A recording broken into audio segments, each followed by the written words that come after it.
چیرې تاسې درې نه کوئ نو زه دې ته تیار یم چې بس ما پلار ما ته را پرېږدئ زه د پلار خدمت کوم او په میراث کې بیا ستاسې حصه غواړم. عزتمنو تاسې دا واقعه واورئ په دې کې څومره عبرت او نصیحت پروت دی چې یو سړی په صحیح معنا د خپل مور او پلار خدمت وکړي الله یې څه بدله ورکړي. په یو روایت کې راځي چې په بني اسرائیلو کې یو سړی و 4 زامن یې ول خو دا سړی ناجوړه سو مریض سو. کله چې مریض سو ناجوړه سو نو د ده په دې 4 زامنو کې یو زوی را ولاړ سو و دا نورو ورونو ته یې وویله ول اما ان تمرضوا ابانا وليس لكم من میراثي شیء و اما ان امرضوه وليس لي من میراثي شیء. که په تاسې کې څوک دې ته تیار دی چې د دغه پلار خدمت وکړي تیمرداري یې وکړي په دا شرط به کوي چې بیا به میراث نه غواړي او که چیرې تاسې درې نه کوئ نو زه دې ته تیار یم چې بس ما پلار ما ته را پرېږدئ زه د پلار خدمت کوم او په میراث کې بیا ستاسې حصه غواړم. نور وروڼو ته چې په پلار د غاړې اړوي په میراث کې څه نه رسه غواړي ونسه دا پلار یې ستا مبارک. نو دغه زوی یې د دې پلار خدمت کاوي در دې چې هغه پلار یې وفات سو. چې کله وفات سو نو نور وروڼو ته ټوله د پلار حق ورکړي هر څه یې ورکړو خپله هېڅ نه ځي لیکن یو ورځ د شپې بیده دی خوب ویني په خوب کې څوک ورته وایي چې ائتي مکان کذا و کذا تجد فيه 100 دینار فخذها لاړ شه پلاني ځای له داسې ځای دی داسې ځای کې وګوره هلته 100 دیناره پراته دي راواخله. لیکن یو ورځ د شپې بیده دی خوب ویني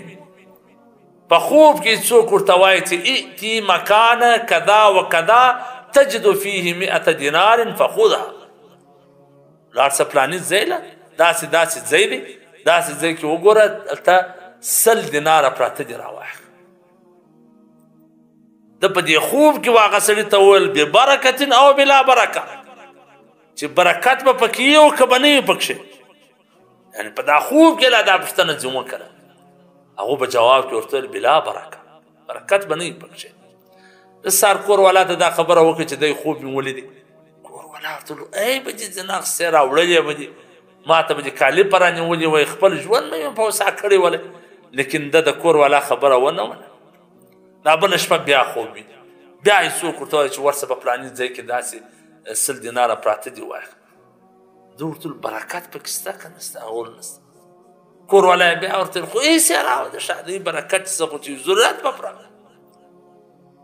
لیکن ده نه راوړل. بله شپه بیا خوب ولید بیا پوښتنه ځینې وکړه چې آیا برکت کې شته هغه ورته چې نعم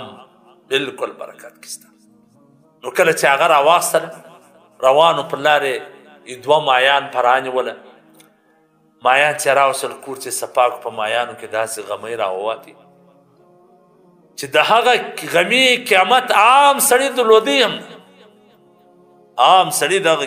غمي قیامت نه درلود. نو کله چې باچا خبر سو هغه غمۍ بیا د ډیر اصرار سره وروسته نوي خچرې برابر